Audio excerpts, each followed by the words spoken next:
여러분 안녕하십니까? 여수 MBC 뉴스투데이입니다.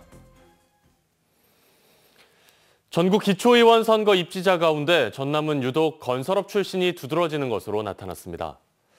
어제까지 선관위에 등록된 예비 후보들의 직업을 살펴본 결과 전남의 기초의원 예비 후보 312명 가운데 건설업 출신은 22명으로 나타났고, 이는 전국의 건설업 출신 기초의원 입지자 60명의 37%에 이르는 규모입니다.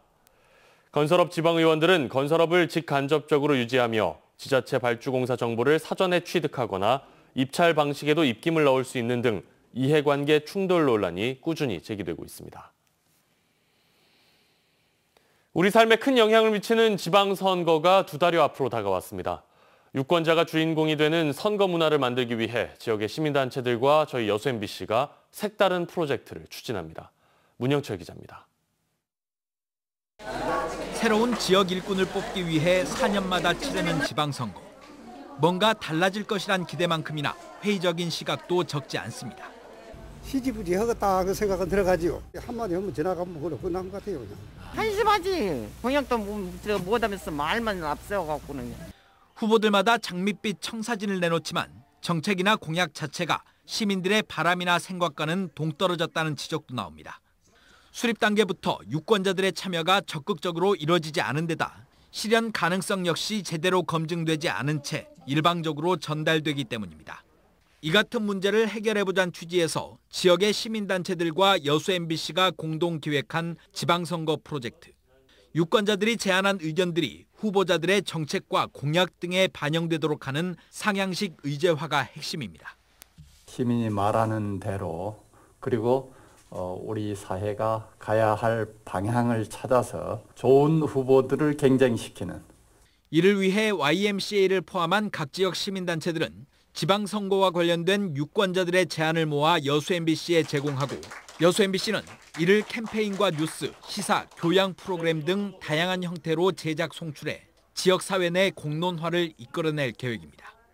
토출해내고 또 모아서 또 MBC가 우리 시민들이 다 알 수 있도록 또 전해주고, 또 다양한 의견을 정책으로 다듬어 타운홀 미팅 등의 형식을 통해 시민들이 직접 후보들에게 제안하는 것도 이번 프로젝트 내용 중 하나입니다. 우리 시민이 원하는 정책들을 또 후보들에게 전달하고 그 후보들이 그 정책들을 공약화해서 실현해 나갈 수 있도록. 유권자들은 각 지역에 있는 시민단체를 통해 이번 프로젝트에 참여할 수 있고, 다음 달 초부터 운영될 예정인 지방선거 프로젝트 홈페이지와 SNS를 통해서도 정책과 의견을 자유롭게 제시할 수 있습니다. MBC 뉴스 문형철입니다. 광양만권 경제자유구역청 11대 조합회의 의장에 김태균 전남도 의원이 당선됐습니다. 광양만권 경제자유구역청은 어제 127회 조합회의 임시회에서 조합위원들로부터 만장일치로 지지를 받은 광양 출신의 전남도의회 김태균 의원이 제11대 조합회의 의장으로 당선됐다고 밝혔습니다. 김태균 신임 의장은 광양만권 경제자유구역 조합회의가 광양만권 발전을 염원하는 지역민들의 기대에 부응하고 더 발전적인 조합회의가 될 수 있도록 노력하겠다고 밝혔습니다. 시민단체가 경도해양관광단지 개발사업 정상화를 위해 생활형 숙박시설 계획의 철회를 촉구했습니다. 여수시민사회단체 연대회의는 어제 기자회견을 열고 생활형 숙박시설을 추진하는 미래에셋은 조금도 입장의 변화를 보이지 않고 있으며, 광양만권 경제자유구역청도 사업자 편들기에만 급급하다며 지역 국회의원들이 적극 나서야 한다고 주장했습니다. 또 여수시가 두 차례나 부결된 경도 생활형 숙박시설 건립 계획을 또다시 편성했다며 불통행정의 단면을 그대로 보여주는 것이라고 비판했습니다. 섬진강 두꺼비 로드킬이 여전합니다. 최근에는 각종 개발 행위로 산란지가 교란되고 파괴되면서 두꺼비들이 쓰레기가 섞인 배수로에 산란을 하기도 합니다. 강서영 기자입니다. 두꺼비 산란 지역으로 알려진 광양시 다안면의 한 습지. 그런데 습지가 아닌 바로 옆 배수로에 두꺼비와 개구리들이 낳은 날이 쓰레기와 함께 뒤섞여 있습니다. 물이 이미 마르거나 썩은 배수로의 알들은 이미 폐사해버렸고, 부화한 올챙이들은 기름이 떠있는 물속을 헤엄치고 있습니다. 최근 광양시 복지회관이 신축되면서 습지 옆에 배수로가 새로 생겼는데, 두꺼비들이 배수로를 습지로 착각하고 산란을 하는 겁니다. 배수로는 습지와 달리 물이 금방 마르고 먹이도 충분치 않아 부화한 알이 생존하기 어려운 환경이라고 환경단체는 설명합니다. 두꺼비 알이거든요. 근데 알인데 물이 말라서 그대로 부화하지 못하고 상태이고요. 일부 이제 부화한 친구들도 먹을 것이 없다 보니까. 환경단체는 새 배수로가 두꺼비 산란지를 교란하는 데 이어 파괴까지 하고 있다고 주장하고 있습니다. 배수로가 원래 습지로 향하던 물길을 다른 곳으로 돌리면서 습지가 점점 마르기 시작했다는 겁니다. 환경단체는 두꺼비 산란지는 광양에만 50여 곳에 달한다며 건축 설계 단계부터 인근의 생태 환경을 고려해야 한다고 주장하고 있습니다. 이런 인위적인 시설이 들어올 때는 습지를 원형을 보존해 주려고 하는 시도들이 좀 꼼꼼히 설계에서부터 반영이 돼. 두꺼비가 많아 한자 두꺼비 섬자를 따 이름 붙여진 섬진강 일대. 하지만 도로가 생기고 건축물이 올라가는 과정에서 로드킬이 발생하고 산란지의 교란과 파괴까지 잇따르면서 섬진강 두꺼비들의 수모가 끊이질 않고 있습니다. MBC 뉴스 강서영입니다. 전국적으로 꿀벌이 사라지고 있습니다. 꿀벌이 사라지면 농업 전반의 피해로 이어질 수 있다는데요. 김진선 기자가 보도합니다. 800여 개 통의 꿀벌을 키우던 전남 영암의 한 양봉농가. 올해 초부터 꿀벌들이 사라지면서 350여 개 통이 텅텅 비었습니다. 꿀 채취 활동이 왕성한 5월을 앞두고 꿀벌 보충이 시급하지만 채워 넣을 수 있는 건 60통 남짓. 이미 지난 2년 동안 저온과 비바람 등으로 꿀 흉작을 겪은 상태여서 양봉농가 대부분이 경제적 어려움에 시달리고 있기 때문입니다. 꿀 흉작으로 인해 가지고 양봉 농가들이 거의 피폐한 상태가 되겠어요. 그런데 이런 피해까지 같이 와버리니까, 꿀벌 피해까지 같이 와버리니까 참 회생하기가 상당히 어려운 정도. 전남에서 꿀벌 30통 이상을 키우는 양봉 농가 가운데 70%가 이 같은 피해를 입은 상황. 전국에 걸쳐 발생하고 있지만 전남을 중심으로 경남과 제주 등에서 피해 규모가 가장 컸습니다. 농촌진흥청은 이상 기후와 함께 꿀벌 응애와 말벌에 의한 피해 등이 복합적으로 작용한 탓으로 보고 있습니다. 전라남도는 일단 꿀벌의 부재가 양봉농가의 소득 저하뿐 아니라 농업 전반의 피해로 이어질 수 있는 만큼 180억 규모의 꿀벌 구입 비용과 기자재 등을 긴급 지원하기로 했습니다. 빠른 시일 내에 전체적으로 복구를 해야 되겠다. 그러니까 어떤 보상 차원은 아니고요. 입식을 해서 산업 기반을 조성하는 게 제일 시급한 문제고.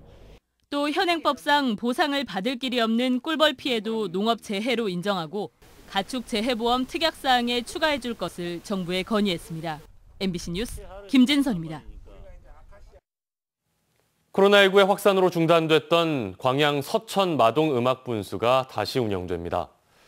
광양시 서천 마동 음악분수는 다음 달 1일부터 오는 10월 31일까지 월요일을 제외한 평일에는 오후 8시와 8시 30분에 각각 20분씩, 주말과 공휴일에는 오후 8시와 9시에 각각 30분씩 공연을 진행합니다.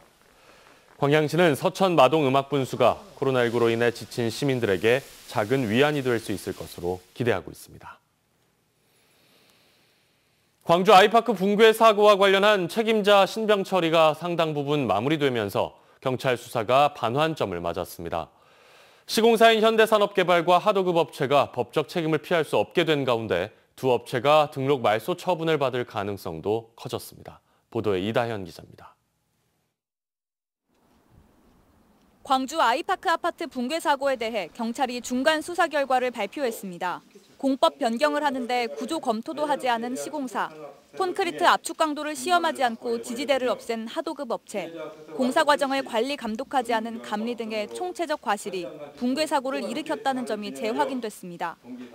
지금까지 입건된 관련자는 총 20명, 이 가운데 현대산업개발 현장 소장과 하도급 업체 임원, 붕괴된 201동 상주 감리 등 6명이 구속됐습니다. 이번 붕괴 사고는 시공사, 하도급 업체, 감리 등의 과실이 복합적으로 작용하여 발생한 것으로 확인하였습니다. 이제 경찰 수사의 칼날은 현대산업개발 본사의 책임으로 향하고 있습니다. 경찰은 현대산업개발 본사가 공사 현장에 실제로 필요한 인력보다 적은 인원을 투입했다고 판단하고 본사의 인사 발령이 적절했는지 조사할 계획입니다. 특히 품질 관리자의 경우 6명이 있어야 하는데 실제로는 1명이 업무를 도맡은 것으로 확인됐습니다. 나머지 5명은 다른 업무를 겸직해 사실상 업무 공백이 발생했다는 겁니다. 품질 관리자 A씨는 경찰 조사에서 혼자 업무를 하기 벅찼다고 진술한 것으로 전해졌습니다. 건설기술진흥법 시행령은 별도의 승인이 없는 경우라면 품질 관리자는 본연의 업무만 하도록 규정하지만 이를 어겨도 법인의 벌점 2점이 부과될 뿐 형사처벌을 할 수는 없습니다. 경찰은 조만간 최종 결재권자인 현산 대표이사를 소환 조사할 예정입니다. 한편 국토교통부는 시공사 현대산업개발과 하도급사인 가현건설산업에 대해 등록 말소 또는 영업정지 1년 처분을 내려달라고 요청했습니다. 사실상 등록 말소를 요청한 것으로 풀이됩니다. 동규정 적용 시에도 가장 엄중한 처분을 내려줄 것을 관할 간청인 서울시와 광주시 서구청에 각각 요청하였습니다.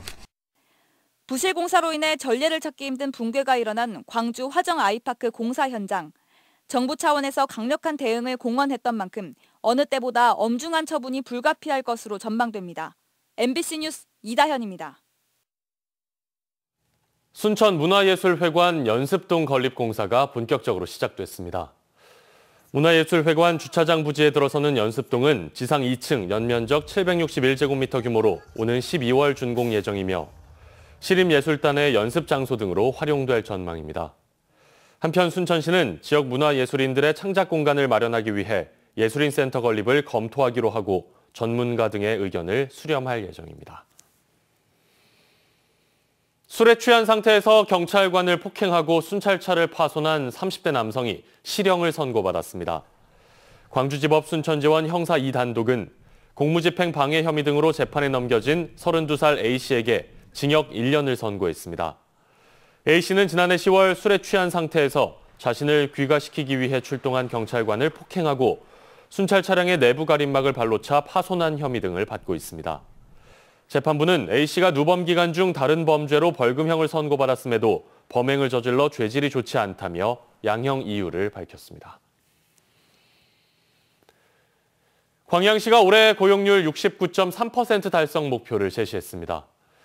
광양시는 2022년 일자리 대책 세부 계획을 통해 고용률 69.3% 달성과 일자리 12,696개 창출 목표를 제시하고 공공부문 직접 일자리 창출, 구인구직 취업 지원, 전문 인력 양성 등 1,898억 원 예산 규모의 179개 세부 사업을 추진하기로 했습니다.